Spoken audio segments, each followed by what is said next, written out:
ಅಣ್ಣ ಎಷ್ಟಾಯ್ತು? 60 ರೂಪಾಯಿ ಆಯ್ತಮ್ಮ.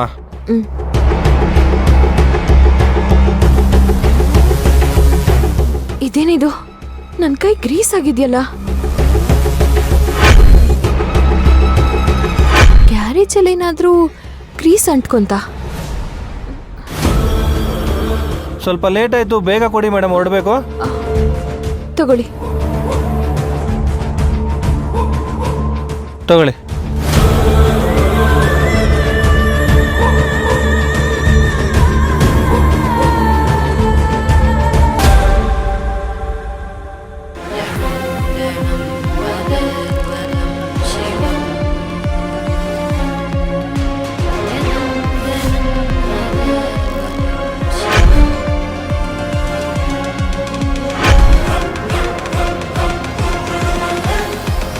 ಹಾಗಾದ್ರೆ ಆ ಗ್ಯಾರೇಜಲ್ಲಿ ಇದ್ದಿದ್ದ ಮೆಕ್ಯಾನಿಕ್ಕು ಮತ್ತೆ ನನ್ನ ಮೇಲೆ ಅಟ್ಯಾಕ್ ಮಾಡಿದ್ ರೌಡಿ ಇಬ್ರು ಒಂದೇನಾ?